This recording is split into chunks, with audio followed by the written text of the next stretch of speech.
Football is an exciting sport that people here in America dearly love. From park running to the National Football League, football has produced over thousands of athletes to entertain you on Sunday. However, the sport can be very dangerous. Yeah, I was playing defensive end, and it was a running play. The running back got the ball, went to his right on like a sweep, and I was on the left side of the defensive line.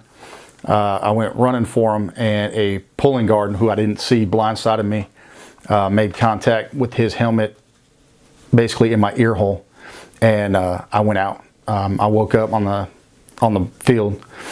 They said I was out for about 15-20 seconds. I don't remember anything about it. When I came to, I just remember everything was just real fuzzy and kind of just, I was disoriented, didn't know what was going on. It was my junior year in high school football. From what I can remember, I went to help my left tackle with a block. I played center. As I was going to help him, I got hit in my lower back. As I was going down, somebody made contact with me head to head at full speed, knocked me unconscious for approximately, from what I was told, for about a minute. I was laying there on the football field.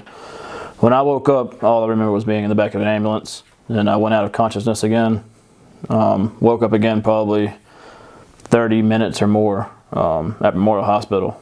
And from there, I don't really remember much, except being poked to pride and stuck in CAT scan machines and MRI machines, all this other funky stuff. Yeah, long-term effects, I have constant headaches. There's rarely a day where I'll go without at least one headache. Sometimes I'll have multiple 5 to 10 headaches a day. They last anywhere from 30 minutes to a couple hours. I'm lucky I don't really get much migraines, but it's just the constant headaches, and light still gets me sometimes. Loud noises sometimes will get to me.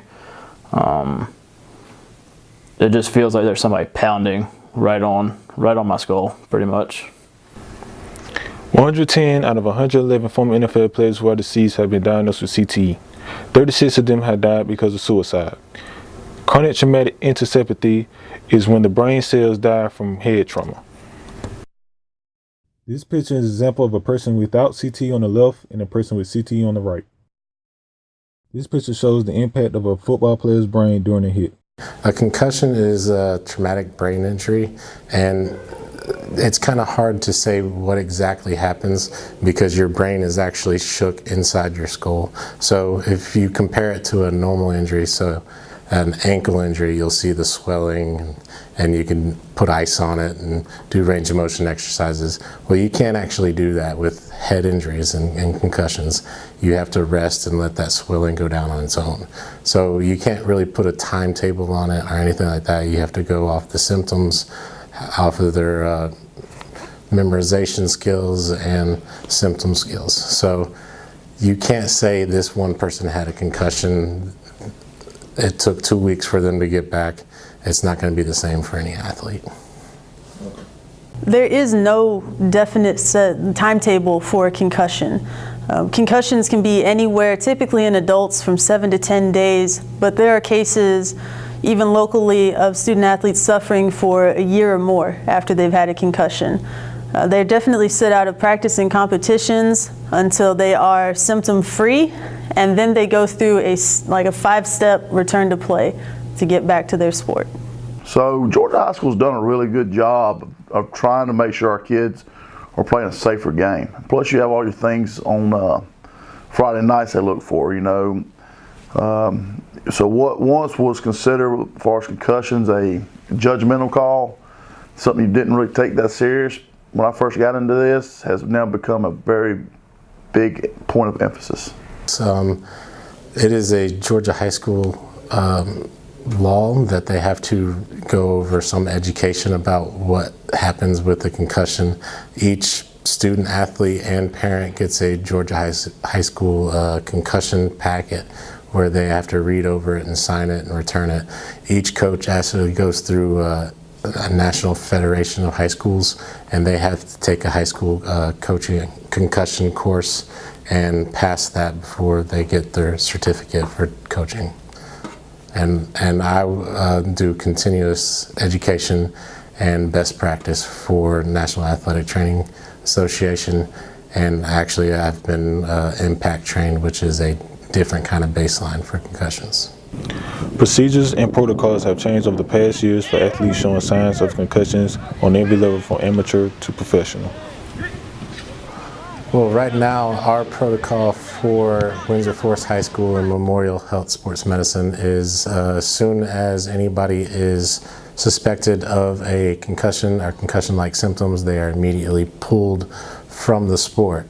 And we'll go through different guidelines. We have a baseline SCAT-5, which is a different memorization and balance testing that we'll do with every athlete before they actually get into play. So we'll have something where they're normal, and then if they're suspected to have a concussion, we can kind of go against what they did when they were normal.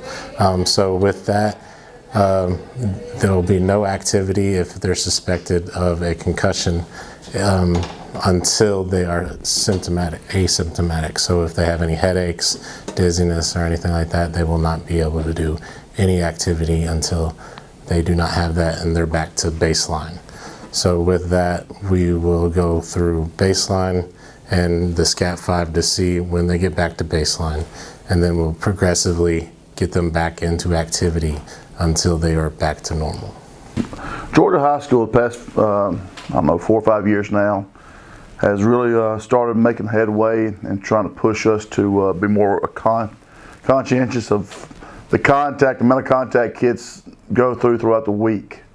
We're only allowed, basically, you're allowed 2 days of contact during the week before you have to have 1 day of no contact. So for example, we can go Monday and Tuesday and we can do a little bit of hitting, but Wednesday will have to be absolutely no contact. And they have different levels of, you have what's considered blocking on, air, full contact, and thudding. Of course, thudding is when you go to make contact, you wrap up, but no one goes to the ground. Coach education and student athlete education is something that they've really been pushing in past years. In fact, this year, all of the health administrators for all of the NCAA schools were sent handouts to hand out to every student athlete, to hand out to every coach, and we actually went over that at one of our staff meetings. Coaches will also get education with their athletes at their beginning of the year meeting when we take them into the auditorium, and we'll cover a broad range of health topics, but concussion signs, symptoms, what to expect, the expectation that they'll be reported, whether it's a student athlete himself or a coach or another teammate that sees it. It's all covered before the season starts. Well, Seattle Seahawks have really been a big advocate and really pushed the heads-up tackling. And I'm certified in heads-up tackling through National Football Federation, and we work with our kids constantly trying to make sure that they are keeping their head outside the tackle. They never lead with their face mask. Always try to use their shoulder to tackle. Try to teach proper tackling technique. Wrapping up, hitting with the shoulder and running their feet. The NCAA doesn't have rules as much as the Sports Science Institute has what they call best practice guidelines for concussions. So they've been updated this past year. Typically they include education expectations, they include certain diagnosis expectations, everything from return to play steps, academic accommodations, when someone may want to see a doctor or a specialist. They call them best practices, which are technically recommendations, but it's what sports medicine programs are expected to follow.